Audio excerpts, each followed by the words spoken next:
Hello everyone, how are you all. Welcome to my channel track commerce. Last video में हमने chapter first के जो question bank के questions हैं वो डिस्कस किए थे। अब हम आज डिस्कस करेंगे चैप्टर 2 के क्वेश्चंस। ओके, जिन्होंने फर्स्ट वीडियो नहीं देखा है वो लिंक में जाके फर्स्ट चैप्टर के वीडियोस देख सकते हैं। ओके, तो इसमें सबसे पहले जो क्वेश्चंस हैं वो 2 मार्क्स क्वेश्चन हैं। इनमें क्वेश्चन नंबर 1 है, what do you understand by mental revolution. तो मेंटल रिवॉल्यूशन होता क्या है? तो मेंटल रिवॉल्यूशन होता है कि मैनेजमेंट और वर्कर्स के एटीट्यूड में चेंज लाना, कि वो कंपटीशन से कोऑपरेशन की तरफ बढ़े। ओके, कंपटीशन और कोऑपरेशन का मीनिंग आप समझते ही होंगे। कंपटीशन मतलब प्रतिस्पर्धा, कोऑपरेशन मतलब सहयोग। तो वो कंपटीशन से कोऑपरेशन की तरफ बढ़े, है ना। ऐसे उनके बिहेवियर में, उनके एटीट्यूड में चेंज लाने को हम मेंटल रिवॉल्यूशन कहते हैं। उसके बाद सेकंड क्वेश्चन दिया हुआ है हमें, right any 2 features of principal of management. हमें प्रिंसिपल ऑफ मैनेजमेंट के 2 फीचर्स बताने हैं। तो कौन कौन से वो फीचर्स हैं?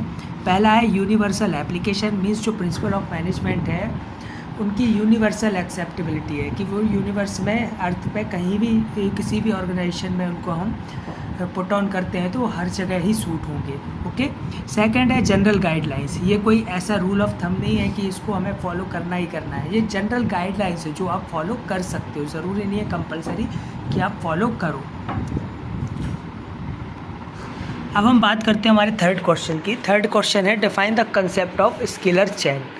तो स्केलर चेन होती क्या है? तो top management to lowest rank employees के बीच में जितने भी सुपरवाइजर्स की चैन होती है उसे हम स्केलर चैन बोलते हैं। और कम्युनिकेशन के लिए बहुत ही ज़्यादा इम्पॉर्टेंट होती है, ताकि जो ऑर्गेनाइजेशन है वो अपना गोल अचीव कर सके। कम्युनिकेशन तो आप समझते ही होंगे कि जैसे टॉप मैनेजमेंट को लोवेस्ट रैंक तक कोई मैसेज पहुँचाना है तो किसके थ्रू पहुँचेगा? वो सुपरवाइज़र के थ्रू। ओके, उसके बाद हमारा सेकंड जो फोर्थ क्वेश्चन है वो है, डिफाइन द साइंटिफिक मैनेजमेंट। तो साइंटिफिक मैनेजमेंट क्या है?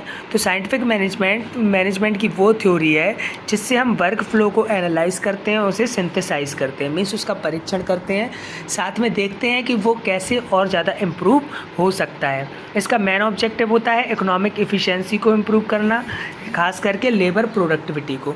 तो इसका मेन पॉइंट यही है कि जो लेबर प्रोडक्टिविटी है ना, मतलब जो वर्कर्स लगे हुए हैं वो अपनी प्रोडक्टिविटी ज़्यादा से ज़्यादा बढ़ा सकें, उसको ये इम्प्रूव करने के लिए थ्योरी एफ.डब्ल्यू. टेलर ने बनाई है।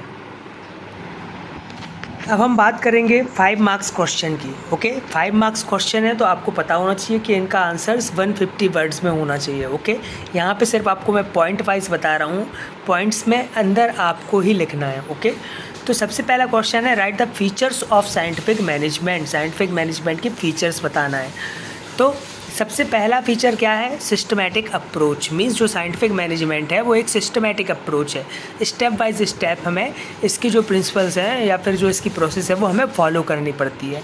सेकंड है, ब्रिंग कंप्लीट मेंटल चेंज। इसमें जो एम्प्लॉयज़ हैं उनका कंप्लीट मेंटल चेंज किया जाता है, मतलब उनका एटीट्यूड, उनके बिहेवियर को हम ऐसे चेंज करते हैं कि वो प्रोडक्टिविटी ज़्यादा से ज़्यादा कर सकें। ओके, थर्ड है, डिस्कार्ड ट्रेडिशनल मैनेजमेंट। ये ट्रेडिशनल मैनेजमेंट मतलब पुरानी जो प्रबंधकीय सिद्धांत चले आ रहे हैं, पुराने मैनेजमेंट के तौर तरीके चले आ रहे हैं, उनको पूरी तरह से साइड में रख कर देता है। ओके, फोर्थ है, required strict observance of rules. ठीक है, अब साइंटिफिक मैनेजमेंट अगर आप फॉलो कर रहे हैं तो जो रूल्स हैं, आपके रूल्स रेगुलेशन हैं, उनको स्ट्रिक्टली आपको फॉलो करना है, साथ में ऑब्जर्व भी करना है कि लोग उन रूल्स को फॉलो कर रहे हैं या नहीं कर रहे हैं।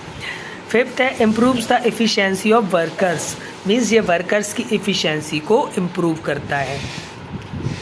अब है हमारा 5 मार्क्स क्वेश्चन में second question, write the importance of principal of management. Okay, जिसको हम सिग्निफिकेंस भी बोलते हैं। तो सबसे पहला जो इम्पोर्टेंस है प्रिंसिपल ऑफ मैनेजमेंट का वो है, providing manager with useful insight into reality. अब जो हमने यूज़फुल इंसाइट किया, मतलब कि पहले से प्लान किया हुआ है, तो अब उसको हम रियलिटी में चेंज कर सकते हैं प्रिंसिपल ऑफ मैनेजमेंट के हेल्प से। ओके, सेकंड है, optimum utilisation of resources and effective administration. अब जो रिसोर्सेज है प्रिंसिपल ऑफ मैनेजमेंट की हेल्प से हम उनका ऑप्टिमम यूटिलाइजेशन कर सकते हैं, मीन्स ज़्यादा से ज़्यादा उनको यूज़ कर सकते हैं कम से कम वेस्टेज के साथ। Okay, and effective administration means हमारा जो एडमिनिस्ट्रेशन है, हमारा जो प्रशासन है वो इफ़ेक्टिव होगा, प्रभावी होगा, कि हम चीज़ों को आसानी से कर सकें। उसके बाद थर्ड इसकी जो इम्पोर्टेंस है वो है साइंटिफिक डिसीजन। अब जो मैनेजमेंट के प्रिंसिपल्स हैं वो किस पे बेस्ड है, साइंटिफिक मेथड पे बेस्ड है, वो ज़्यादा से ज़्यादा रियलिस्टिक है, मतलब उनको आप प्रैक्टिस कर सकते हैं। ऐसे नहीं है कि आप उसको मतलब सिर्फ पढ़ लें और उसको प्रैक्टिकली नहीं कर पाएँ। बैलेंस्ड हैं, हर चीज़ का इसमें ध्यान रखा गया है, कोई चीज़ ज़्यादा या कम नहीं है। फ्री फ्रॉम पर्सनल बायस हैं इसमें, जो मतभेद होते हैं या फिर बोल सकते पक्षपात है वो सब इसमें नहीं है। उसके बाद फोर्थ है meeting the changing environmental requirement. अब इन प्रिंसिपल्स को ऐसे डिज़ाइन किया गया है कि ये चेंजिंग इन्वायरमेंट मीन्स आपकी बिजनेस ऑर्गेनाइजेशन की अगर कंडीशन चेंज होती हैं तो उसके हिसाब से ये इनको भी आप चेंज कर सकते हैं। ओके, तो फ्लेक्सिबल है अपन बोल सकते हैं इसको। फिफ्थ है फुलफिलिंग सोशल रिस्पॉन्सिबिलिटी। ये सोशल रिस्पॉन्सिबिलिटी भी फुलफिल करते हैं, है ना, जैसे कि इक्विटी और फेयर रेम्यूनरेशन की बात करते हैं कि एम्प्लॉयज़ में के बीच में समानता हो, साथ में उनको एक सही सैलरी वगैरह मिले। तो फुलफिलिंग सोशल रिस्पॉन्सिबिलिटी को भी ये फुलफिल करते हैं। अब देखते हैं हम next question number 3, differentiate the time study and motion study.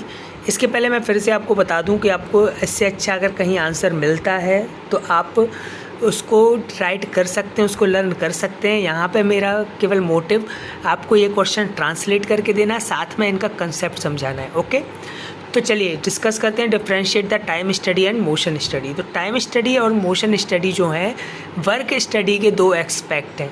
Okay, अब इनके बीच में डिफरेंस क्या है? तो motion study involves that study of motion, मतलब ये गति को देखता है कि काम तेज़ी से हो रहा है या धीमा हो रहा है। ओके, तो इसको मोशन स्टडी बोलते हैं। जबकि टाइम स्टडी क्या नोट करती है, ये कितना टाइम लग रहा है एक प्रोडक्ट को बनाने पे, उसको स्टडी करता है। ओके, अब जो मोशन स्टडी का मेन एम रहता है वो क्या रहता है? वेस्टेज ऑफ टाइम को रिड्यूस करना। ओके, और साथ में वेस्टेज ऑफ मटेरियल को रिड्यूस करना। जबकि टाइम स्टडी का मेन मोटिव होता है कि एक स्टैंडर्ड टाइम फिक्स करना कि जब बोल दिया जाए जैसे आपको कि 8 बजे से लेकर 6 बजे तक आपको ऑर्गेनाइजेशन में वर्क करना है। ओके, तो एक स्टैंडर्ड टाइम है कि एक टाइम फिक्स कर दिया है कि जब से कि एक फिक्स टाइम पे आपको वर्क करना है। ओके, टाइम स्टडी जो है वर्कर्स के लिए सूटेबल नहीं होती है, ठीक है, जहाँ पे क्वालिटी को हम ऊपर रखते हैं। ओके, जैसे आप चाहते हैं कि एक अच्छी क्वालिटी का प्रोडक्ट बनाना है तो वहाँ पे टाइम स्टडी सूटेबल नहीं होगी, क्योंकि उसमें टाइम तो लगेगा ही। ओके, जबकि मोशन स्टडी जो है हर एक तरह की जॉब में सूटेबल है, हर एक तरह के वर्क में सूटेबल होती है। अब हमारा फोर्थ क्वेश्चन है explain the principles developed by Henry Fayol. तो हेनरी फ्योल ने जो प्रिंसिपल्स दिए हैं उनमें सबसे पहले आता है division of work. Okay, means work को हमें डिवाइड कर देना है। ऐसा नहीं कि हमारा जो ऑर्गेनाइजेशन का मेन काम है उसको पूरा एक साथ हम वर्कर्स से करवा रहे हैं, उसको टुकड़ों में डिवाइड कर दो। जैसे मार्केटिंग यूनिट अलग, आपकी मैन्युफैक्चरिंग यूनिट अलग, आपकी फाइनेंस यूनिट अलग, है ना। तो वर्क को डिवाइड कर दो, क्योंकि जब आप वर्क को डिवाइड कर दोगे, छोटे छोटे टुकड़ों में बांट दोगे, तो फिर एक एक वर्क को करना काफ़ी आसान हो जाएगा। सेकंड है अथॉरिटी एंड रिस्पॉन्सिबिलिटी, ठीक है। तो इसमें क्या करना है आपको कि अपने जो सबऑर्डिनेट हैं या फिर आपके जो ब्रांच मैनेजर्स हैं उनको अथॉरिटी देना है, मीन्स पावर देना है कि वो डिसीज़न ले सकें, है ना। साथ में उनको रिस्पॉन्सिबिलिटी भी देना है कि उनके ऊपर ऑब्लिगेशन भी हो कि जो उनको जॉब असाइन की गई है वो टाइम पे कंप्लीट हो सके। ओके, उसके बाद थर्ड जो प्रिंसिपल है वो है डिसिप्लिन, मीन्स ऑर्गेनाइजेशन में वो रूल्स और रेगुलेशन होने चाहिए, है ना, जो सबऑर्डिनेट फॉलो करें, तभी आपके ऑर्गेनाइजेशन में सिस्टमेटिकली वर्क हो पाएगा। उसके बाद आपका फोर्थ जो प्रिंसिपल है वो है unity of command. Unity of command का मतलब क्या होता है कि हर एक जो वर्कर है उसको केवल एक सुपीरियर से ऑर्डर वगैरह मिले।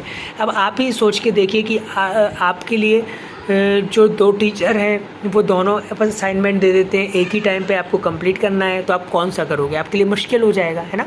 तो ऐसे में क्या होता है कि एक ही सुपीरियर जो है वो वर्कर्स को ऑर्डर देगा, इंस्ट्रक्शन देगा, ताकि वो एक का ही काम करें। अगर उनको एक साथ 2-3 काम बता दिए जाएंगे तो वो अच्छे से नहीं कर पाएंगे। फिफ्थ है यूनिटी ऑफ डायरेक्शन, मतलब कि सारे एम्प्लॉयज़ को सेम डायरेक्शन के लिए वर्क करना है। जैसे उनसे बोल दिया सेल्स बढ़ाना है तो सारे सेल्स बढ़ाने के लिए वर्क करेंगे। ओके, उसके बाद हमारा नेक्स्ट क्वेश्चन है explain the principles developed by Taylor. अब टेलर के साइंटिफिक मैनेजमेंट के प्रिंसिपल्स हमें पढ़ना है। तो सबसे पहला प्रिंसिपल है science not rule of thumb. Means जो प्रिंसिपल ऑफ साइंटिफिक मैनेजमेंट है उसमें सबसे पहला प्रिंसिपल है कि जो एक साइंटिफिक स्टडी होना चाहिए, है ना। टाइम टू टाइम हमें न्यू टेक्निक्स डेवलप करना चाहिए, लगातार एक्सपेरिमेंट करने चाहिए कि कैसे हम अपनी प्रोडक्टिविटी बढ़ा सकें, कैसे हम अपने काम को सिंपल कर सकें, इजी कर सकें, जल्दी से जल्दी कर सकें।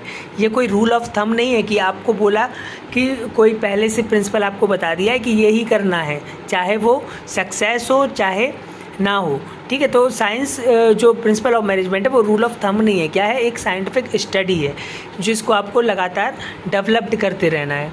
उसके बाद है सेकंड हार्मोनी नॉट डिस्कॉर्ड।